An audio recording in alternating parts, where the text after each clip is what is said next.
Welcome to DWBI Adda channel. Please subscribe for latest training videos. Hello and welcome to the session on multiple linear regression using Python. In this session, we would learn about the data cleaning concepts. Data cleaning is a very important concept in a multiple linear regression.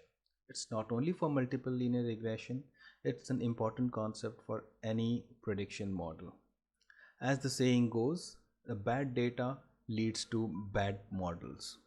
The reason is here in any given model, it tries to learn and understand the data and accordingly make the prediction. If the data is not clean, if the data is bad, that would lead to a wrong prediction and that would lead to a wrong assumption, and the model would be learning wrong patterns in it. So this means it's very important to have a clean data before we run and train our model. Let's try to understand some of the common concepts in a data cleaning. I would go through the dataset once before I do a data cleaning. I am running through a model which will predict the price of a house given a certain number of criteria, a certain number of attributes provided in my training data. All right. Now, as a first step, I would like to perform and check if there are any missing values in my dataset. I save the dataset in my data frame, which is called housing. I run the below code, which is housing.isNull. I take a sum of it, multiply it by 100 and divide it by the total number of rows. So this would give me a percentage of missing values in the data frame. I see there is no missing value in the given data frame. It says all zeros. But this is usually not the case. We sometimes get data frames where we have some missing values.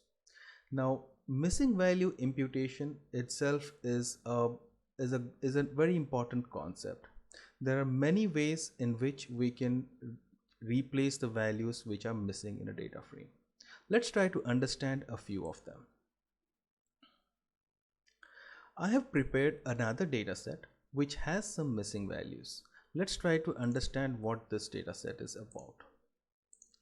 So this is a data frame which has three columns. One is ID, value 1 and value 2. I have provided some random values inside each dataset and some of the values are missing in the data frame. If we scroll down, there would be many other missing values. I have a total of 200 records in this and few of them have missing values. Let me try to import this dataset and try to find out what are the different steps I can perform to do a missing value imputation. I do a pd.read CSV. I import the data, save it into a data frame, and I do a head of the data, missval.head, and I see there are few missing records which has been converted to null. NaN means null in a Python data frame. I run the same code again, which is take the count of null in each columns and multiply it by 100 and divide it by the total number of attributes.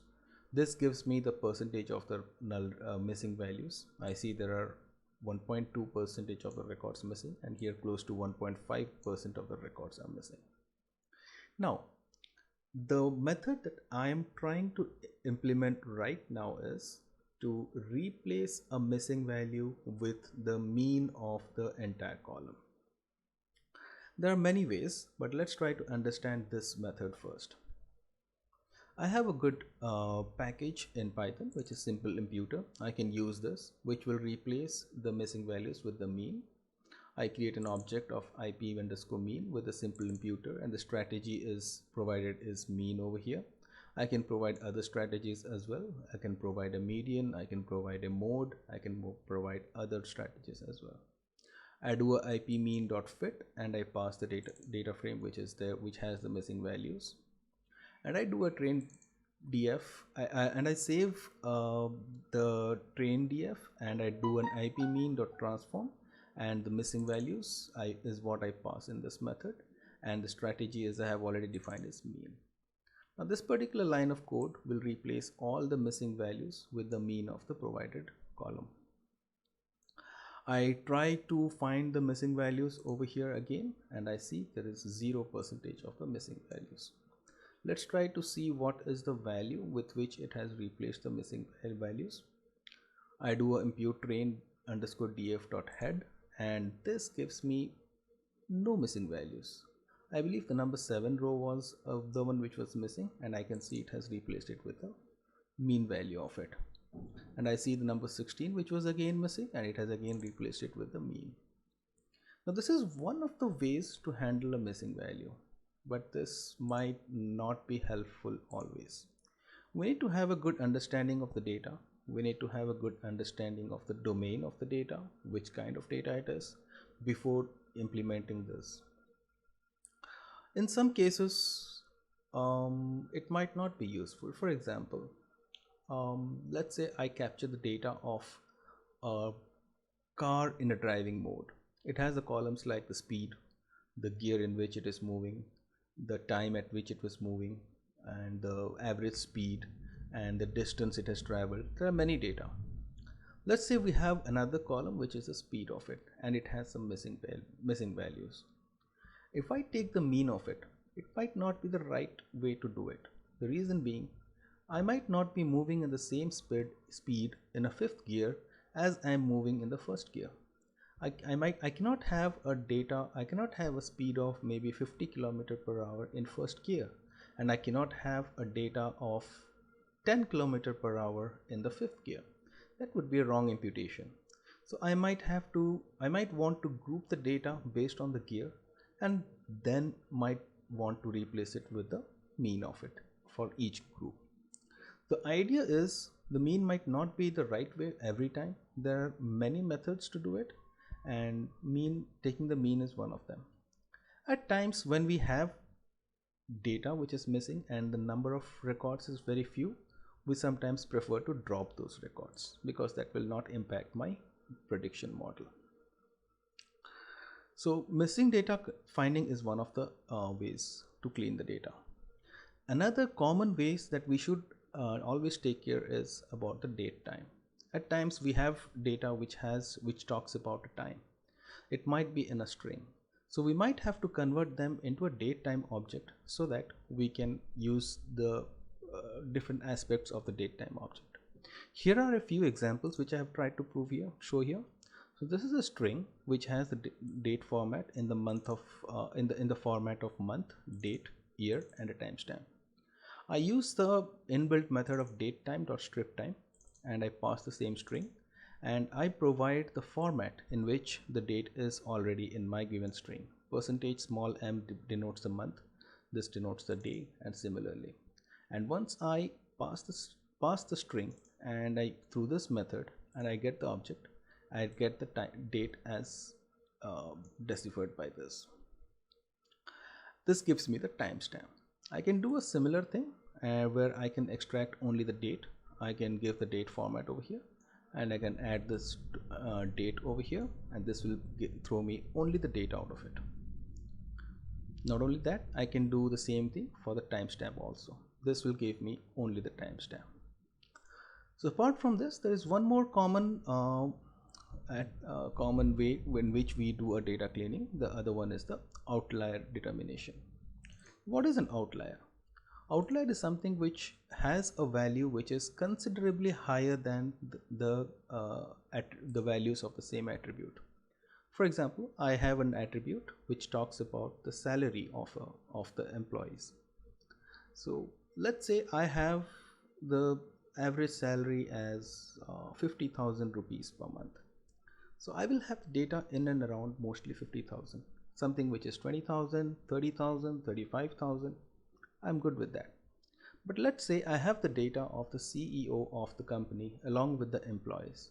So obviously the salary of a CEO will be much more higher than employees, and the number of CEOs is usually one or maybe very few for sometimes. So if I add those records, that will be a value which is considerably high. Let's say it will be around 3 lakhs or 4 lakhs per month, or maybe higher than that, and the average data I have is 50,000. Now I cannot have those data which will definitely going to impact my prediction. So I might want to remove those data. So those are called the outliers. Box plot is one of the best ways to find an outlier. We normally use the box plots. This gives me the percentiles of the data. For example, in the square feet area, the 25th percentile lies somewhere in between 33,500, and the 75th percentile lies somewhere in between, I would say, 6,500. Right now the 100th percentile lies in between 10,000. I have a very few records which is more than 10,000 as well. This gives me an idea about the outliers, how many outliers I have, and if I want to remove them, will it really impact my prediction model, and what should I do with them. And sometimes we might want to treat the outliers. For example, we might set a cap. Let's say over here we might set a cap of 10,000. Anything which is beyond 10,000, I will edit it to 10,000 and do my prediction. So this will give me quite a balanced data. But if I have a good number of records which is more than 10,000, I might not be interested to do that. That might not be a good idea. So we need to decide based on the type of data we have. I did a box plot for a few more data columns. So this is a box plot for the price. I see this looks good, not many outliers. I did this for bedrooms. So again, I know that the number of bedrooms is 3 for most of the data. I did the same for bathrooms. Number of bathrooms is 2 for most of the data, and that at the max it is 3. I'm good with this. The parking space, I did a number of parkings is 1 for most of the data, and at the max it is 2. I'm good with this. So this was about the outliers. Apart from this, we need to make sure that we have a healthy data and a consistent data throughout. Apart from this, some more data cleaning part could be removal of the headers from a data. Some data might also have a tailor in it, so I might want to remove them. Sometimes data comes with a prefix. For example, the name of the data might come with Mr. and Mrs. I might want to remove them. And I might want to work on the prefixes, like sometimes it might have a dollar sign, it might have a rupee sign, which I might want to remove it. Sometimes I might have some text in the columns which is supposed to be an integer or a float, so I might want to check that. So these are different types of data cleaning which we usually do, but these are definitely not the only ones. We need to have a good understanding of the data before we enter into the data cleaning. And remember, data cleaning is one of the most important steps of our data modeling. Thank you.